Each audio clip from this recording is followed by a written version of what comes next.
ఒక పక్క రైతులకు యూరియా విషయంలో ప్రభుత్వం చెప్తున్న దానికి అలాగే ప్రతిపక్షం ప్రశ్నిస్తున్న దానికి పొంతనైతే లేదు.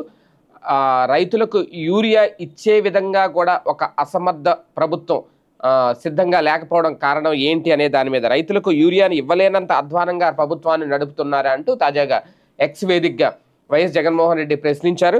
ఈ నేపథ్యంలోనే యూరియాని బ్లాక్ మార్కెట్కు తరలించి బస్తాకు 200 రూపాయలు అధికంగా అమ్మి సొమ్ము చేసుకుంటున్నారు. అలాగే అక్రమంగా నిల్వ చేసిన వాటి మీద తనిఖీలు లేవు, ఎవరి మీద చర్యలు లేవు.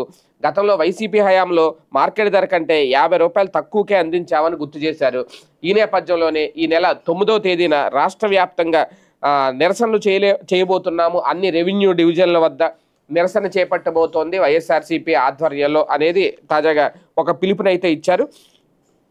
రాష్ట్ర వ్యాప్తంగా ఇప్పుడు రైతులకు అనుకూలంగా ఉద్యమాలు ప్రారంభించబోతున్న నేపథ్యంలో ఇప్పుడు ఎంతవరకు రైతులు బయటకు వస్తారనేది, ఎందుకంటే ఇప్పటికే అసత్య ప్రచారాలు చేయొద్దు, యూరియా కొరత లేదు, ఖబర్దార్ అంటూ ముఖ్యమంత్రి చంద్రబాబు నాయుడు గారు వైసీపీ నేతలకు వార్నింగ్ ఇచ్చిన నేపథ్యంలో నిజంగా అది అబద్ధం అయితే గనక రేపు 9వ తేదీన వీళ్ళు చేసే నిరసన ప్రదర్శనలకు రైతులు ఎవరు బయటికి రారు. ఒకవేళ రైతులు భారీగా వచ్చి నిరసనలో పాల్గొన్నారు అంటే యూరియా కొరత ఉంది అన్నమాట వాస్తవం అవుతుంది, ప్రభుత్వం చెప్పేది అసత్యం అవుతుంది. మొత్తానికి 9వ తేదీన రాష్ట్ర వ్యాప్తంగా అన్ని రెవెన్యూ డివిజన్లలో కూడా రైతులతో కలిసి ఈ నిరసనలు తెలియజేయడానికి అయితే పిలుపునిచ్చింది వైఎస్ఆర్సీపీ. మరి అది ఎంతవరకు సక్సెస్ అవుద్దో చూద్దాం.